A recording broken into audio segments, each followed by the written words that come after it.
Okay, magandang umaga po ulit sa bawat isa. Sa umagang ito, tayo po ay mag-aaral na ng salita ng Panginoon at ito pong buksan ang ating pong mga Bibles sa isang napaka-familiar na mga talata. At marahil ay marami na kayong mensahe na narinig dito, pero this time I'm sure meron ulit bago na ibabahagi ang Panginoon sa bawat isa sa atin. Sa Matthew chapter 28 verses 18 to 20. Nihiling ko po ang bawat isa na tayo po'y magsitindig at basahin po natin ito ng sagot-sagutan. Matthew 28 verses 18 to 20. Sabi po sa verse 18, Then Jesus came to them and said, All authority in heaven and on earth has been given to me. Therefore go and make disciples of all nations, baptizing them in the name of the Father, and of the Son, and of the Holy Spirit. Together, and teaching them to obey everything I have commanded you. And surely I am with you always to the very end of the age. Pagpalain po ng Panginoon, pagkabasa ng kanyang salita, tayo po'y manalangin. Panginoon, salamat po sa pagkakataon ulit na ikaw ay aming masamba, maawitan, maitaas ang inyong pangalan. Salamat sa bawat isa na inyong pong dinala rito para po magkasama-sama kami sa aming pag-aawitan at sa aming pong pag-aaral ng inyong salita. Panginoon, ibukas mo na ang aming mga tainga, ang aming mga puso, ang aming po mga isipan sa aming pong pag-uusapan ngayon pong umaga ito. Ikaw po nawa ang mahusap, ikaw nawa ang marinig namin, at tulungan mo kami, Lord, na sundin ang inyong pong salita. Ito aming dalangin sa pangalan ni Jesus. Amen. Nakakaupo na po kayo. Suppose, para sa akin, nagagandahan ako sa sakyan, at dream ko na masakyan lang ito, hindi bilhin. Ay ito tinatawag na Maserati. Ito po ay 2024 Maserati Gran Turismo. May nakasakay na ba sa inyo dito? O meron ba kayong kakilala na meron ganitong kotse? Masirain lang. Masirain. Okay. Alam niyo kung magkano ang Maserati? Sa dollars, ito po ay $159,995. Sa peso, ito po ay 9,021,878 lang. No? Yan po ay starting price lang daw. Yung 9 million na yan. No? So as I've said kanina, gusto ko lang sakyan yan, pero hindi ko bibili. Yung sakaling may magbibigay sa akin yan, ay baka sasakyan ko lang ng mga isang buwan. Tapos ibebenta ko. Kasi ang hirap ng maintenance. Alam niyo po, may isang lalaki, no? Isang bagong attorney, pero mayaman siya. Ang pangalan niya ay Jeff. Nagkaroon siya ng ganito. Bumili siya ng 2024 Maserati Gran Turismo. At dahil sa bago, first time niyang sumakay, sa kasamang palad, nabangga agad. No? Nawasa agad. Itong kanyang sasakyan. At na-injure yung kanyang kamay, as in durog yung kanyang kamay. At dahil sa po ay na-shock, no? Dahil sa pagkakabangga, ang paulit-ulit niyang sinabi, My God, my God, my car, no? My car. Nung dumating itong mga pulis at saka yung mga medics na nagbibigay sa kanya ng first aid, sabi niya, pwede bang tumahimik ka? No? Forget about the car. No? We need to be concerned about your injury. No? Tingnan mo yung kamay mo. Ang tindi ng injury. Alam niyo, sabi niya, nung makita niyo ang kamay, oh no, my Rolex! Where is my Rolex? Sabi niya, nasa to yung kanyang kilong mamahalin. Ano po? So, pagka nakakarinig tayo ng ganung mga kwento, parang natatawa tayo kasi mali yung kanyang pinapahalagahan. Mali yung kanyang priority. At alam niyo po, sa ayaw at sa gusto man natin, may mga panahon sa buhay natin na mali ang priority natin. Mali yung ating pinapahalagahan. Mali yung ating inuuna. Di po ba? Katulad ng bagong attorney na ito na si Jeff. No, imagine ang kanyang concern during that accident ay yung kanyang kotse na napakamahal at yung kanyang Rolex na nawawala. No? Wala siyang pakialam sa kanyang health. No? Siguro magkaputol-putol ng kamay niya, basta maayos lang yung kanyang kotse. Diba? And many times in our lives, no, maraming panahon sa buhay natin, yung mga bagay na dapat nating unahin, yun ang ating pinanghuhuli. At yung mga dapat nating ipanghuli, yun ang atin pong inuuna. At alam po natin kung anong mangyayari pagka nagkabalik-baligtad ang ating pong mga priorities. Di po ba? Ang pag-uusapan natin ngayon mga kapatid, ay tungkol po sa isang bagay na dapat inuuna natin bilang mga tagasunod ng Panginoong Jesucristo. Sapagkat bago siya umalis, pagka nung tayo po ang dinidiscuss natin ngayon ay yung linggo na ng pagkabuhay. No? Ngayon, ang buong mundo ay araw pa lang ng palaspas. No?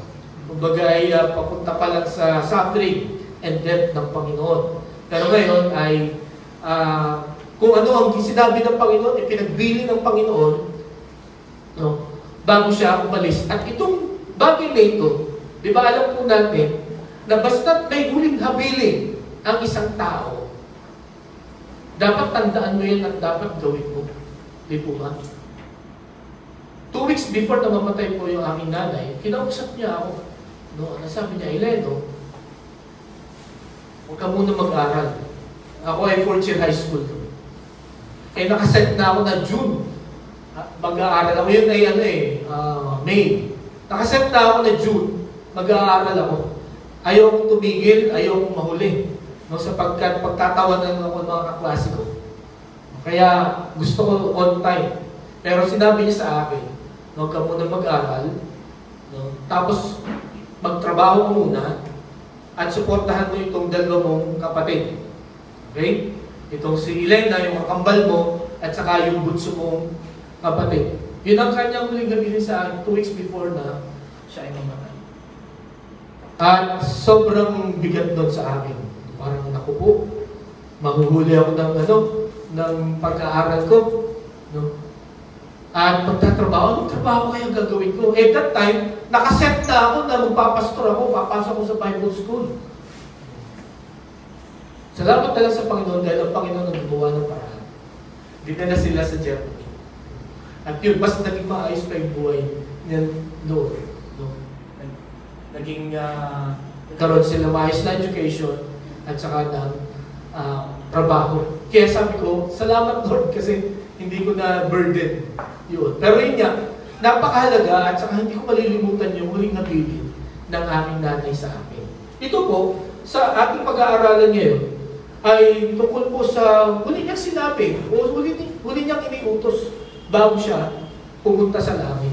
At ito pong huling iniutos niya na ito ay hindi lamang para sa mga nakikinig doon, kundi ito po ay para sa ating din po ngayon na sumusunod sa ating pong Panginoon. Noon pong first Sunday ng March, pinag-usapan po natin the compassion of the Savior. Ang habag, ang awa ng ating pong tagapagligtas. At ating pong dinidiscuss din pong buwan na ito ng March that the laborers are few. No? Ang sabi po dito, nakita natin na ang aanihin ay napakarami. Pero kakaunti ang mga manggagawa. No? Kaya isa yun sa dahilan bakit naawa ang Panginoon. No? Nagkaroon siya ng habag sa mga tao. Ang dami naghahanap ng tagapagligtas. No? Ang mga tao ay ligaw sa kanilang mga direksyon. No? Pero kukunti yung nagiging bahagi o nakikibahagi sa gawain ng pagbabahagi ng salita ng Panginoon. Kaya yun po nakita natin. Second, the call of the Savior. Dahil nakita ng Panginoon na kukunti ang mga manggagawa, pumili siya ng kanyang i-disciple, yung kanyang mga ititrain para maging laborers. At alam po ninyo mga kapatid, tayo rin po na tagasunod ng Panginoon, yan din po ang encouragement sa bawat sa atin, that we will become a laborer. No? Maging manggagawa din po tayo, makibahagi po tayo sa gawain ng Panginoon. And then last week, nakita natin the cost of following the Savior. Po, yung halaga ng pagsunod sa ating pong Panginoon. Hindi po madali, di po ba? Ngunit, kung mahirap ang pagsunod sa Panginoon, mas mahirap ang sumuway sa Panginoon. Tandaan po natin yan. No? Mas delikado. na ikaw ay namumuhay outside the will of God. No? Ikaw ay namumuhay against the will of God. Di po ba? At ngayon pong umaga, ang ating pong pag-uusapan, the commission of the Savior. No? Utos ng tagapagligtas. Wala po akong nakitang isang salita ng commission. No? Pag naririnig yung salitang commission, anong inyong naiisip? Bahagi. Uy, parte yan. Parte yan ng aming ng pinagbentahan. No? Pero yung commission dito ay yung utos na dapat mong gawin. Okay? Sa sa Cambridge Dictionary, ito ang ibig sabihin ng commission. Basahin niya po natin. Ready? Begin. To Formally choose a group of people to perform a special task. So, ang commission, pipili ka ng grupo ng mga tao para meron kang ipagawa na isang gawain na sila lang yung pwede gumawa. Special task lang. No? Hindi ito para sa lahat ng mga tao. Ito ay para sa mga tagasunod lang ng Panginoong Jesucristo. Kaya sa umagang ito, mga kapatid, if you are a follower of Christ, no, you are commissioned, no, by the Savior. Okay, last week nakita natin yung fan and follower. No, sino ang mga fans ng Panginoon at sino ang mga followers ng Panginoon. Okay, are you a fan or are you a follower? Kung makita ninyo na kayo ay fan, sana ang maging desire, ang maging panalangin ng ating po mga puso ay tayo maging follower. Sapagkat nakita natin last week, ang mga fans na andyan lang pagka masaya. Di ba? Pero pagka marami ng intriga yung hinahangaan mo, no? O kaya yung team na sinusuportahan mo ay sunod-sunod ang pagkakatalo, no? Katulad ng Golden State, nalulungkot na ayoko ng panunod. Pagtalo. Pagka panalo, yun, pinapanood ko. Pagtalo. So ako ay fan. Ang follower, manalo o matalo, masaya o malungkot, andyan ka. At yun ang ina-expect ko sa atin ng Panginoon. No? Maging follower tayo. Sometimes we are fans of the church. Pagka may celebration, pagka may birthday party, may outing, nandun tayo. Pero pagka yung evangelism na, no, discipleship na, Bible study na, oh, isip po ako, may gagawin ako ngayon. Di ba? Marami tayong dahilan. Di po ba? So, ang tunay na follower of the Lord, kahit anong mangyari, no, gagawa at gagawa ka ng paraan to meet the Lord. Okay? So, ngayon naman, ano ang utos ng Panginoon sa atin? Kung babalikan po natin itong mga talata na ating pinag-usapan, again, ito pong Great Commission, as I have said, ito po ay maraming beses na nating narinig, no? Marami na tayong mga ngaral na narinig, no? Iba-iba ng mga outlines ang inyo po sigurong nakita. Yung iba siguro hindi nyo na maalala, no? At gusto kong sabihin din sa inyo ngayong umaga na baka mahaba ang ating mensahe. No? Paalala lang. Pero sisikapin kong maikli para maka-concentrate kayo. Okay? So, ang sabi na dito, therefore go and make disciples of all nations, baptizing them in the name of the Father and the Son and of the Holy Spirit. Okay, gaya ng narinig natin sa iba-ibang mga pastor, ang verb lang daw sa verse na ito ay yung make disciples. Hindi verb yung going at saka yung baptizing. Yun daw po ay mga participles. Ano yung sabihin ng mga participles? It is supporting the verb. Okay? Kumbaga, kung i-interpret po natin itong talatang ito, para ka makapag-disciple, you need to go and you need to baptize. And then doon sa verse 20, you need to teach. So yung tatlong bagay para makapag-disciple ka. At ang hulugan po ng word na go dyan, kung ita-translate natin sa literal translation ay going. No? Make disciples by going, baptizing, and teaching. And again, yung word na go dyan, hindi talaga necessarily na aalis ka ngayon, no? Pupunta ka sa malayong lugar para mag-evangelize. Kundi, ang literal translation daw po niyan ay as you go with your life. So, anong ibig sabihin? Habang lumilipas ang panahon, kung saan man ka man dalhin ng Panginoon, that should be your priority to disciple people. Okay? To make disciple. So, kung ano man ang calling mo sa umagang ito, no? Kung ang calling mo ay mag full-time sa ministry, ito yung dapat gawin natin. Kung ang calling mo ay teacher, no, engineer, accountant, doctor, at ano pa. That is your calling. At sa kung ano man ang pagdalan sa iyo ng Panginoon, dapat ito ang iyong priority. You have to make disciples. Okay? So, ngayong umaga, meron tayong 4 na makikitang kahalagahan why we need to make disciples. At alam po ninyo, hanggat hindi mo nakikita yung kahalagahan ng isang bagay, hindi mo siya gagawin. At ang nakakalungkot, minsan, saka mo siya makikita yung importance ng isang bagay pag huli na ang lahat. For example, minsan, saka mo naalala yung mga kabutihan ng isang tao pag wala na siya. Diba? Nitong January hanggang March, marami akong napuntahan na lamay. Mga weeks, at saka may mga eulogies akong napuntahan. At lahat ng yun, na napuntahan ko, wala silang sinasabi kundi kung ano yung naitulong sa kanya ng taong yun. No? Kung gaano siya kabuti, kung gaano siya kabait, di ba? Kung gaano siya makatulungin. Diba?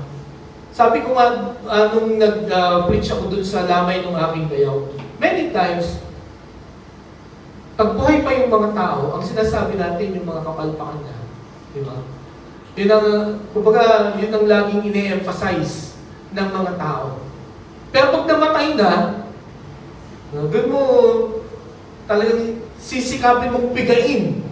No? You will squeeze, no? Kung ano yung kabutihan, kung ano yung maganda na kanyang ginawa. At ang nakakalungkot, ang ending ay nakakapanghinayang. Hindi ko na ito masasabi sa kanya. Hindi na niya makikita ito. Di ba? Saka lang magsasabi ng pasalamat, saka lang magsasabi ng mahal kita, pagka hindi na naririnig. Mga kapatid, ang gusto ko pong malaman at maintindihan natin yan, habang hindi pa huli ang lahat, gawin na natin kung ano yung dapat natin gawin. Katulad nga po itong aral na yun na nakita ko sa nga pagka may patay na doon mo nare-realize yung importance. No? So, habang buhay pa, no? Mag-I love you na tayo, magpasalamat na tayo, tumulong na tayo, gawin na natin kung ano yung mga dapat natin gawin. Habang malakas pa tayo, no? Habang naiintindihan pa, no? Habang malinaw pa ang mga mata, gawin na natin. Bakit tayo dapat mag-disciple? Anong dahilan bakit iniutos ito ng Diyos? How important is discipleship to the heart of God? At mga kapatid, ang prayer ko ngayong umaga, makita natin yun, maramdaman din po natin yung pahalagaan ito. Because unless we don't understand this, hindi po tayo mag-disciple. Hindi tayo mag-a-undergo sa ganito utos. Hindi natin susundin ang utos na ito. So, ang unang nakalagahan ay yung dahilan bakit ito iniutos ng Panginoon. The purpose of making disciples. The purpose of this commission. Ang una, makikita natin to build a community. Ang dahilan kung bakit po tayo pinapahayo para gawing tagasunod, no, ang mga tao ng Panginoon because He is building a community. Ang sabi po dito sa Isaiah chapter 53, verse 6, atin nga pong basahin. Ready? Begin. We will all like sheep have gone astray, each of us has turned from our way. And the Lord has laid on him the iniquity of us all. Mga kapatid, bakit ang Panginoon, He wanted to build a community? Sapagkat because of sin, tayo pong lahat ay, parang katulad ng mga tupa, na nagkanya-kanya na, nagkawatak-watak na tayo mga kapatid. At alam niyo po ba, ang dahilan kung bakit po meron tayo minsan na pag-iisip na pagkakawatak-watak, it's because of sin. Baka sa isang grupo, No, lagi kitong kinikwento may tamang kontra parati. Di ba? Yung ang ganda ng plano ninyo, ang ganda ng gagawin ninyo, biglang magsasabi na, ay, ayoko dyan. Hindi ako pabor dyan. No? One time, dun po sa church na pinagpastoran ko, nag-meeting kami. At sabi ko, sa prayer meeting, ganito ang gagawin po natin para marami tayong makapag-pray. So, ang ginawa namin ay dinivide namin yung mga lugar kung saan maraming mga nakatira na mga members. So, hindi sa church kami nag-prayer meeting, kundi, halimbawa, dito sa lugar na to, 10 kayo, group kayo dyan. Doon sa lugar na yon, 10 sila. So, parang, kung di sila makarating sa prayer meeting, sa kanila namin dadalhin ang prayer meeting. So, ang ganda. Kami siyang na nagplano at nagbutuhan kami. Sabi ko, sinong pabor dito sa ganitong plan? Yung 8, tumas sa kamay. Except for 1. At alam niyo kung sino yung 1 Yun po ang leader ng church. At sabi niya, Pastor, ayoko niyan. Hindi ako pabor dyan. Kasi sa bahay nila gaganapin yung isang yung isang group. So, tinanong ko sila ulit. Sabi ko, pabor ba kayo doon sa plano niya? No? O, butan ulit tayo. Yun na, carried. Hindi na namin tinuloy yung plano na yun. So, ang batay kasi sa prayer meeting, minsan 4 lang, 5. So, nakakalungkot. No? Sabi nila, malayo. So, ang ginawa namin, yun yung naisip namin, dalhin sa mga bahay ang prayer meeting. Pero, as I said, tayo pong lahat, because of sin, meron po tayong ganong pag-iisip, yung maghiwa-hiwalay na lang. No? Ayaw nating magkasama-sama. Makakita lang tayo ng konting diferensya, lipat na ako. Di po ba?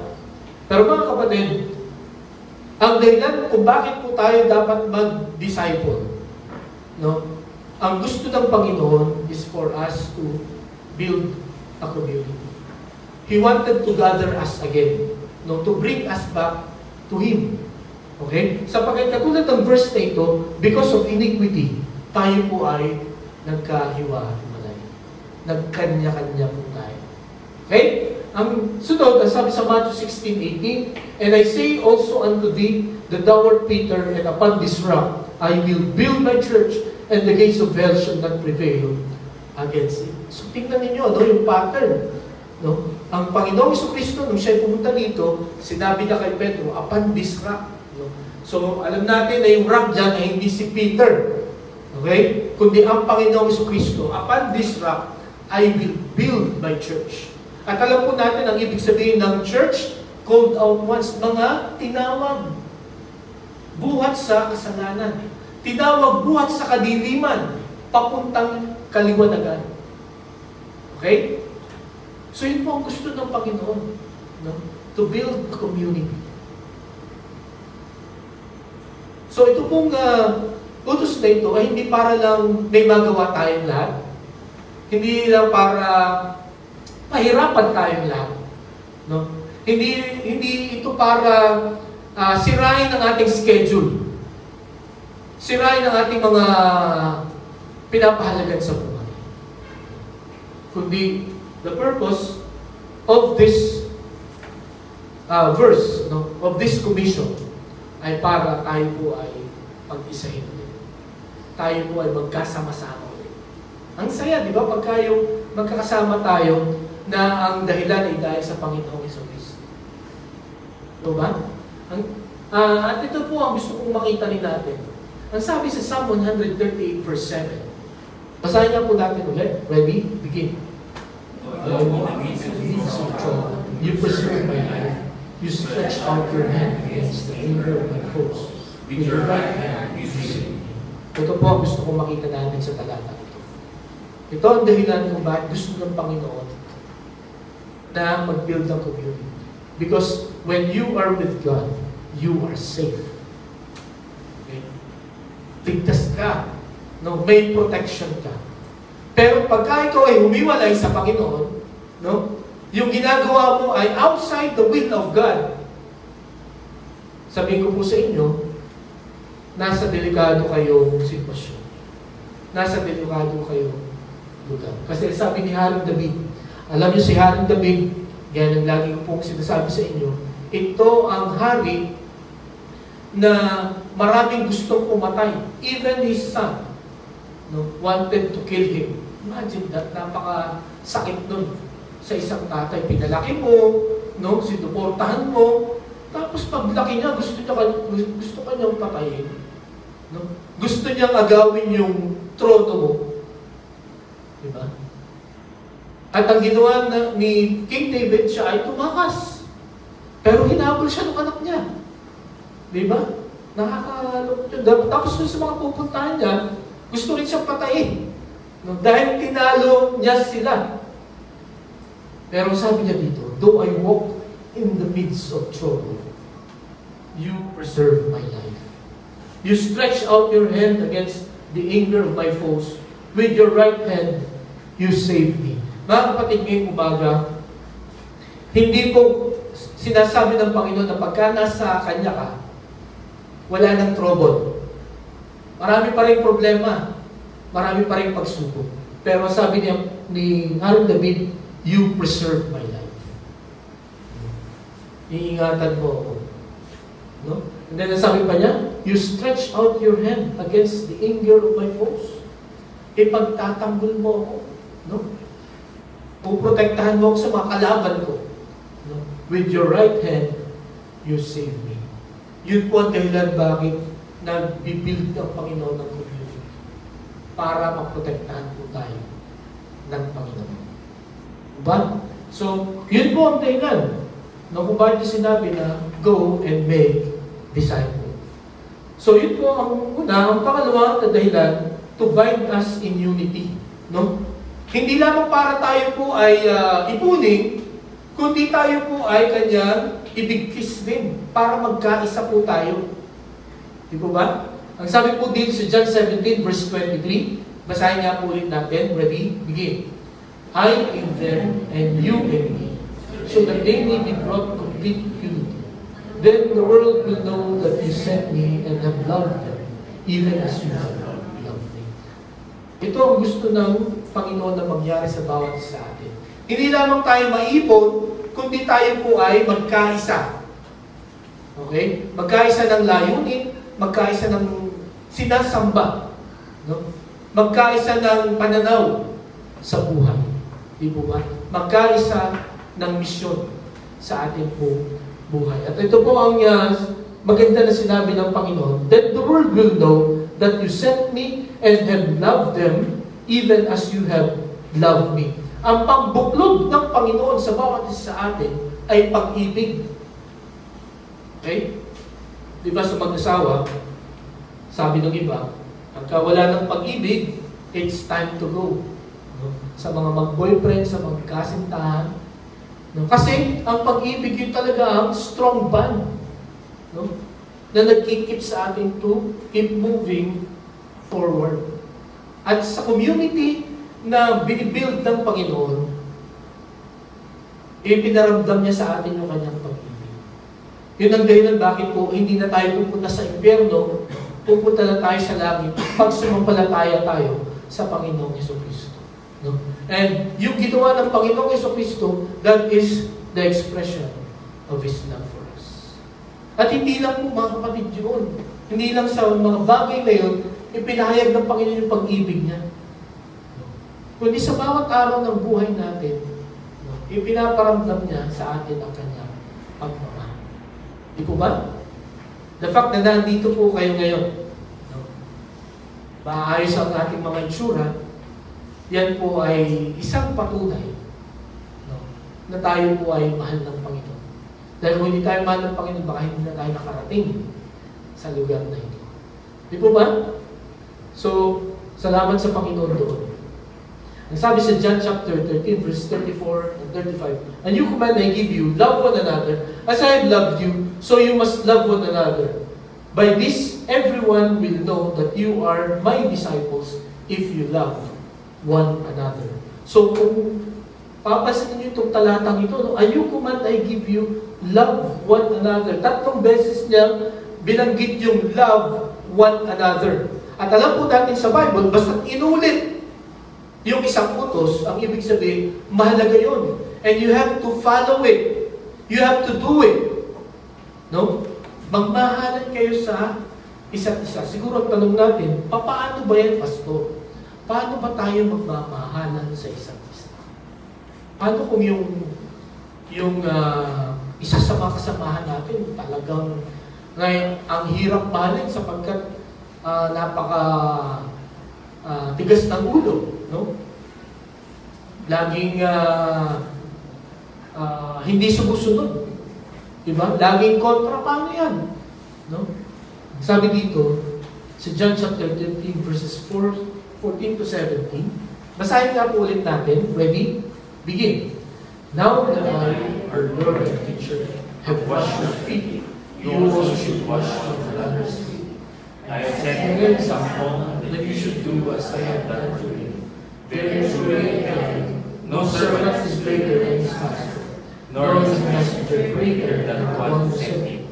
Now that you know these things, you will be blessed if you do them. So ano po ang tinuturo ng Panginoon sa Kristo dito? Ito yung Last Supper, no? Na bago sila kumain, pagdating nila sa upper room, ang ginawa ng Panginoon sa Kristo, hinugasan niya lahat ng paa ng kanyang mga apostol.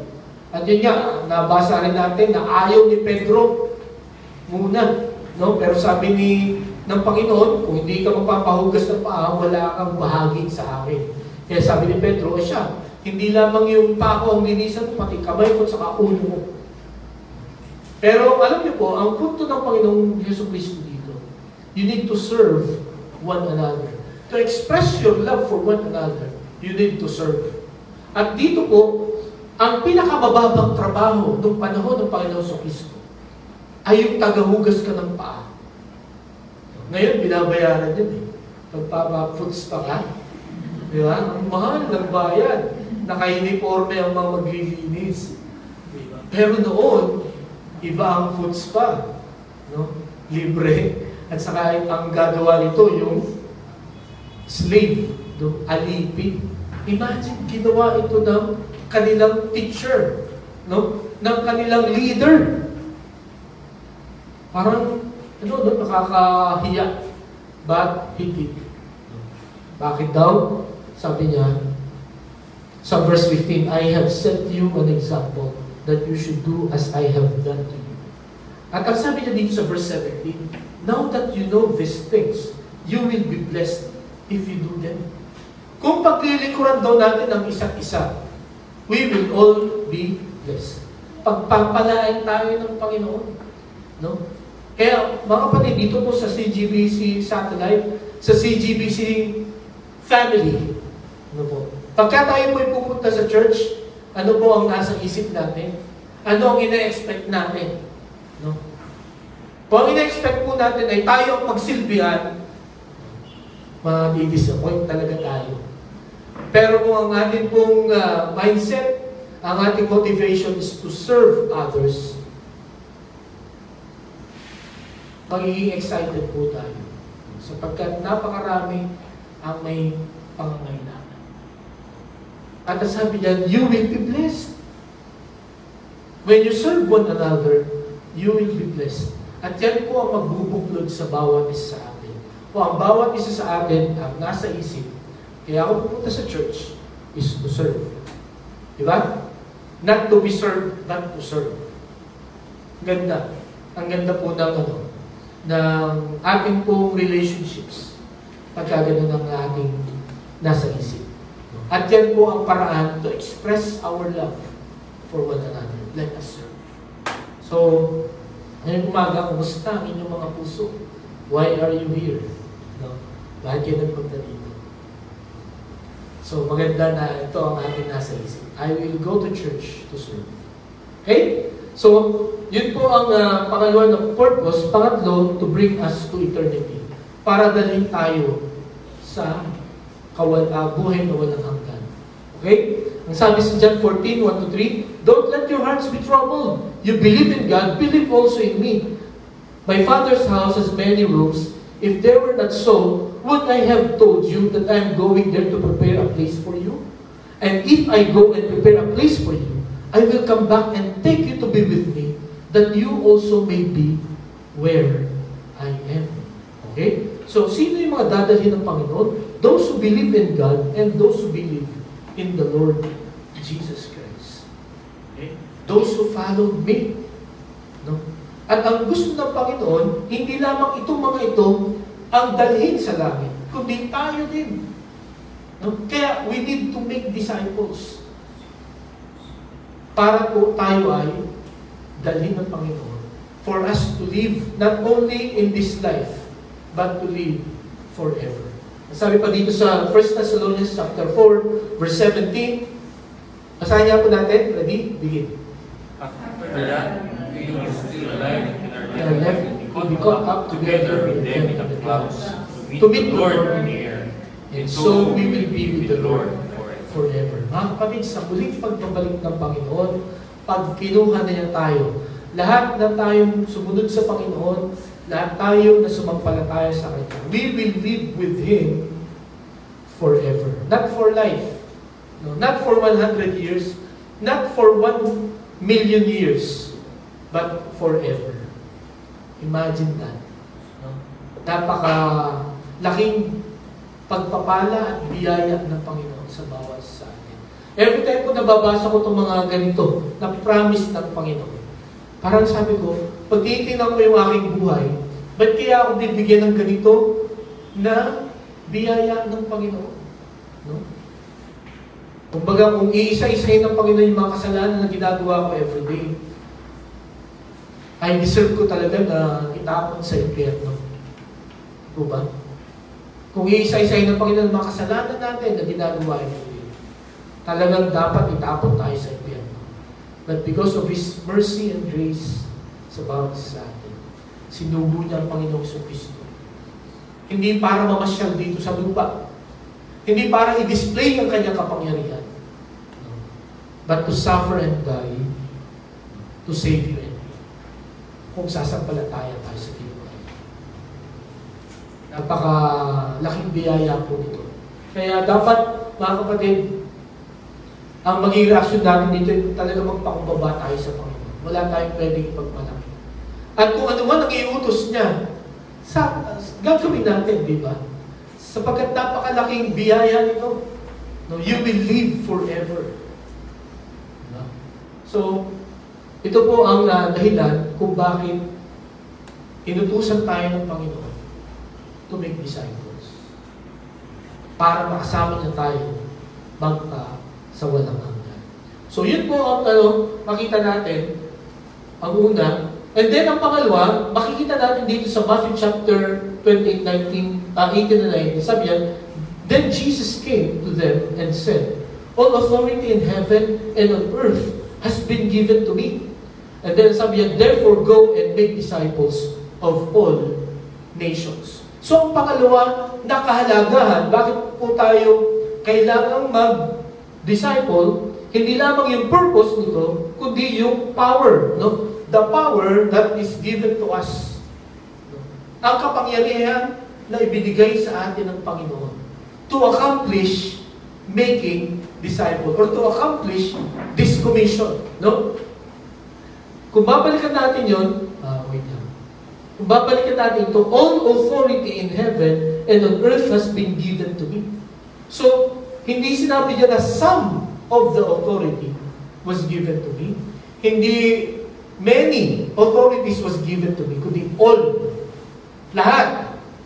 No? Lahat ng kapangyarihan ay binigay sa akin. No? Kaya siya nag-therefore, no? Nag-conclude. Dahil sa ang Panginoon ay may kapangyarihan na binigay, no? Sabi niya, therefore, inuutusan ko kayo. You make disciples. I have the power. Okay? So, gusto ko lang sabihin sa atin, itong authority ito, na binigay ng Panginoon, sa Panginoon, na ibinibigay niya rin sa atin ngayon, ay hindi power or hindi authority na para kung ano gusto mong gawin, pwede mong gawin. Itong power na ito na sinasabi ng Panginoon dito is exclusively for making disciples. Okay na? Ibig sabihin, lahat ng authority o kapangyarihan na kailangan mong magkaroon para makapag-disciple ka, I have it and I'm giving it to you. At gusto ko pong makita natin kung anong klaseng kapangyarihan ito. Kasi matindi eh. Disciple of all nations eh. Kaya kailangan mo ng authority. Di ba? So anong klaseng power itong tinutukoy ng Panginoon dito na kapangyarihan niya na ibibigay sa atin? This is unlimited power. Okay? This is an unlimited power. Isang kapangyarihan na hindi mauubos, walang expiration, no? Hindi mo kailangan mag-renew. Diba? Nung ako po nung kami pong mag-asawa ay nagpunta ng Germany, nag-apply kami ng lisensya. At nakakatuwa, ang lisensya po sa Germany, pagka ikaw ay ano tawag dito? OFW. 15 years ang validity. Dito, dati 3 years lang sa atin. Ngayon, buti na lang 10 taon na. Pero sa Germany po, 15 years. Pero napakahirap na exam ang dadaanan mo. Ilang beses kami bumagsak bago kami nakapasa. Pero 15 years. Pagka citizen ka, for life ang lisensya. No? Kumbaga, your authority, your privilege to drive in German soil or in Europe is for life. Diba? Mga kapatid, ngayon pong umaga, itong power na ibibigay sa atin ng Panginoon to disciple is unlimited.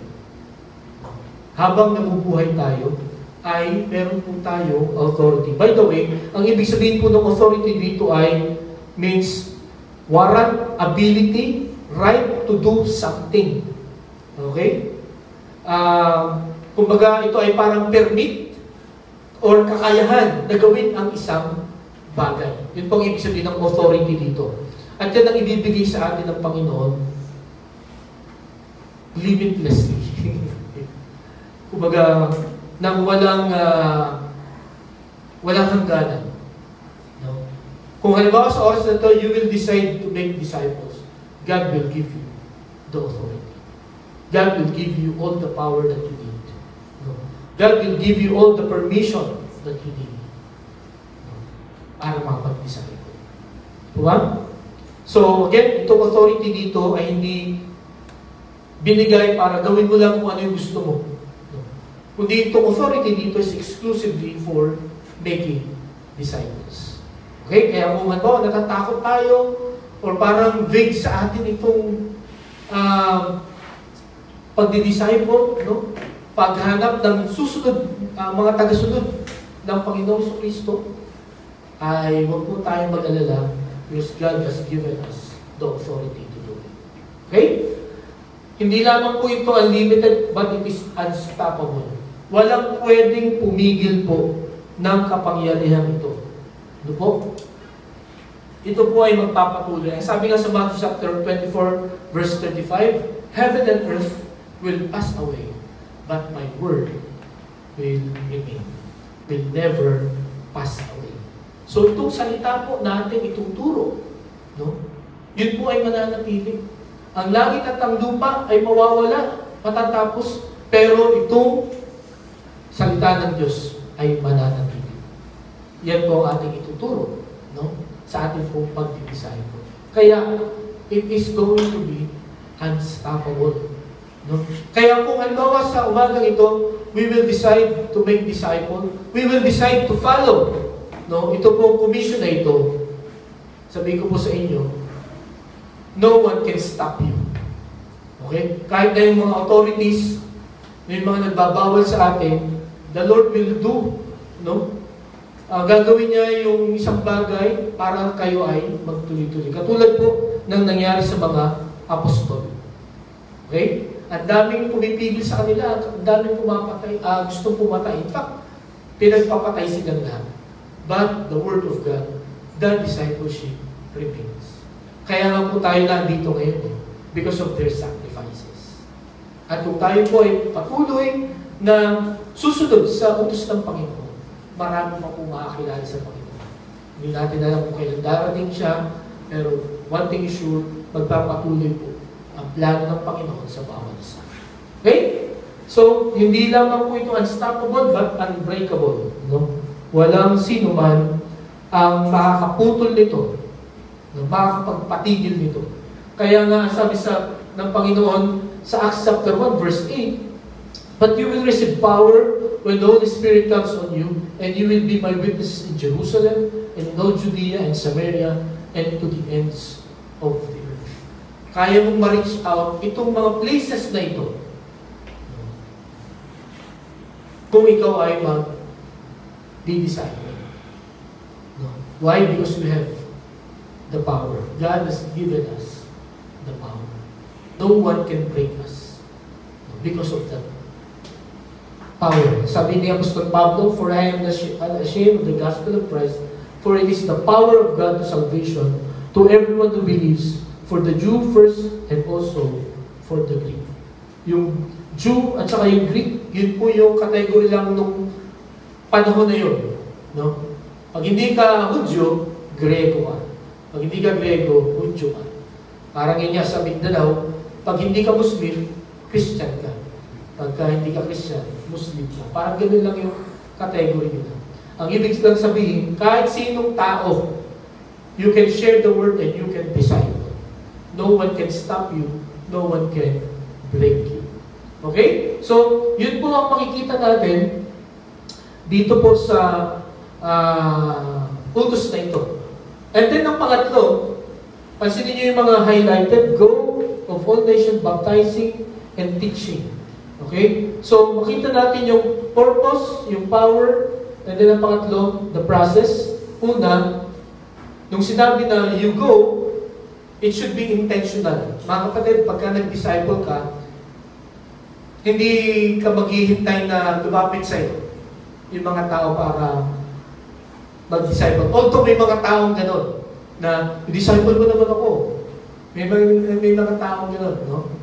Pero, nung sinabi ng Panginoon sa mga apostles, nung tinawag niya si Peter, si Andrew, si John and James, "You follow me and I will make you fishers of men." Kaya sila sumama right away, hindi nila iniisip na, "Uy, gagawin daw tayong mga mangingisda ng tao. Sama tayo." Hindi nila iniisip na, tatambay tayo yan sigurado. No? Tambay lang, hintayin natin na may dumating. Hindi yun ang kanilang iniisip. No? Kundi kanilang iniisip, they will go to the sea and catch fish. No? They will do it intentionally. No? Kailangan po natin humayo, mga kapatid. Hindi lang tayo dapat nandito sa church, kundi sa kung saan man tayo naroon, dapat ganito po ang ating intention. Sa ating po mga meetings with people, sana nandun po lagi nasa isip natin na mag-share ng gospel at mag-disciple. Last year, salamat sa Panginoon sa mga nakibahagi, doon sa pag-share natin ng Word of God. No? Sana huwag tayong mapagod, magpatuloy po tayo. And again, let us pray that we will disciple them. Next, it should be transformational. No? Kailangan po, kaya tayo mag-disciple, para magbago ang isang tao. Nung sinabi po baptizing, alam niyo po ang ibig sabihin ng baptizing? No? Sa mga nag-undergo ng baptismal class, ang ibig sabihin yan ay ilubog. No? But the biblical meaning of baptizing is transfer, no? From darkness to light. Okay? So, ang ibig sabihin po, pag sinabing baptizing is you identify yourself with Christ. Dati ako ay anak ng diablo, pero tinanggap ko ang Panginoon. Nung ako ay sumunod sa tubig ng bautismo, I am identifying myself na ako ay anak na ng Diyos. Ako ay na kay Kristo na. Sapagkat noong unang panahon po, napakahalaga ng baptism.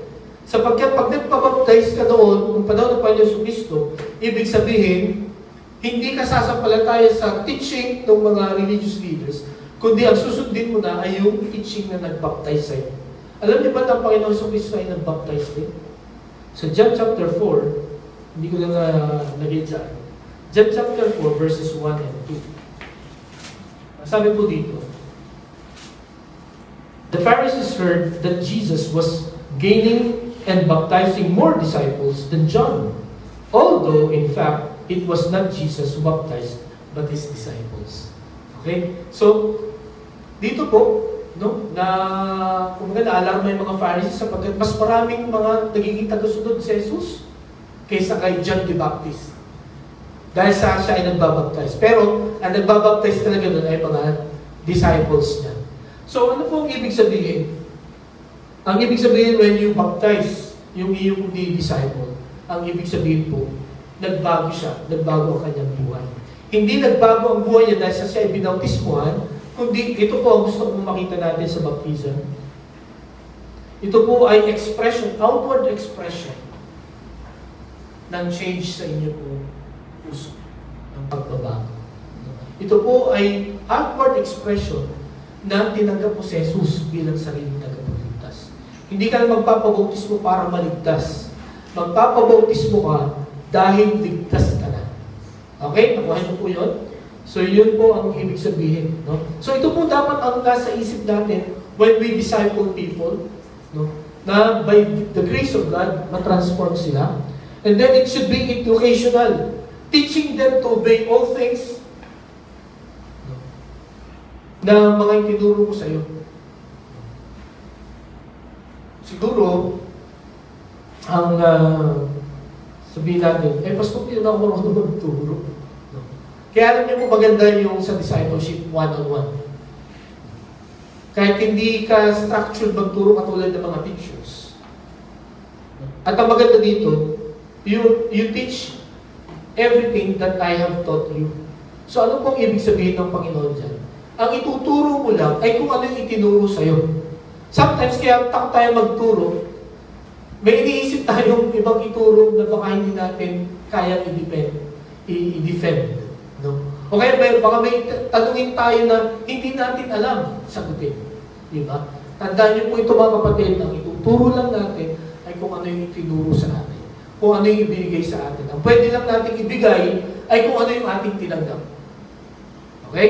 Wala tayong ibibigay, wala tayong ituturo na hindi itinuro sa atin. Sapagkat kung magtuturo tayo mga kapatid ng hindi itinuro sa atin, magkakamali po tayo. Magkakaproblema tayo. Okay po? So, it should be educational and it should be global. All nation. No?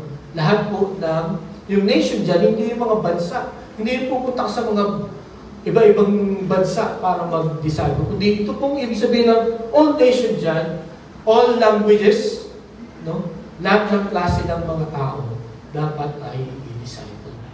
So, ganito po. Ito po ang lagi ko pong prayer noon pa, pagka-graduate ko po sa Bible School. Nagpipray po ako na sana makapag-share ako ng iba-ibang lahi na mga tao. Like 10. May ma-share ako na Amerikano, Italian, German. Basta iba-ibang lahi, isa-isa lang. Na ang prayer ko sa 5 ito, pagpunta nila sa kanilang mga bansa, yung shinare ko, isi-share din nila. Nakuha niyo po. Yun ang ibig sabihin ng all nations. Okay? Lahat ng mga dialect. Yung share na sila ang magkakalat ito. Na nangyari noon po Pentecost. Kinalat nila yung narinig nila kay Pedro. So ito po ang process of discipleship. You need to go, baptize, teach all nations. Okay? So kumusta po? Intentional ka ba? Sa iyong pagtuturo. Kaya tayo nahihirapan sapagkat baka hindi natin ginagawa itong number 1. Kasi pagka nagawa po natin itong number 1, sunod-sunod na po yan. Okay po? So, ang panghuli, sabi dyan, and teaching them to obey everything I have commanded you, and surely I am with you always to the very end of the age. So, hindi lamang the purpose, the power, the process, kundi ang pang-apat na kahalagahan ng commission ng ating tagapagligtas is the promise. No? Ang pangako niya. Okay? Ang pangako niya, He will be with us until the end. Hindi niya tayo iiwanan, no? Hindi niya tayo papabayaan. Sasamahan niya tayo every step of the way. Mga kapatid. The Lord will guide us, no? The Lord will put words in our mouths, no? The Lord will lead us to all the people na kailangan nating i-disciple. Sabihin ko po sa inyo. No? Ganun ang gagawin at ganun ang ibig sabihin ng talatang ito. I will be with you always until the end of the age. Hanggang sa muling pagbabalik ng Panginoon. He will guide us. No? At napakalaga po na maintindihan po natin ito. No? Yung purpose, yung power, yung process, at saka yung promise ng Panginoon. Kung inyo pong titingnan, ito pong apat na ito, ginawa na ng Panginoon, ibinigay na ng Panginoon lahat ng needs natin to make disciples. Kung titingnan po natin ito, at kung gagamitin natin ito, makakapag-disciple tayo mga kapatid. If we will follow the Lord. Sapagkat naisip na ng Panginoon lahat ng pwede mong maging problema, maging takot mo, no? Yung mga hesitations mo, kaya pre-provide niya na lahat para makapag-disciple po tayo. Tingnan niyo po ang picture na to. As I close, ano makikita niyo din sa picture na to? Taniman. Ano masasabi niyo dito sa mga tao? Anong ginagawa nila? Ha? Anong ginagawa nila? Yung isa, nakaupo ba yun? Nakatayo? O yung isa, nakatayo lang? Yung isa, tingin ko nakaupo. Diba? Okay, ano po gusto kong makita natin dyan? Kakaunti po ang mga laborers. At napakarami nang aanihin. And some of the laborers ay nakatayo lang, yung iba ay nakaupo lang. No. Hindi nagtatrabaho. We need to do the work of the Lord. No? At ang sabi ng Panginoon, if you do that, the Lord will bless us. Kaya mga kapatid, kung gusto natin pagpalain tayo ng Panginoon, let us make disciples. Let us follow the commission of our Savior. Tayo pa'y manalangin.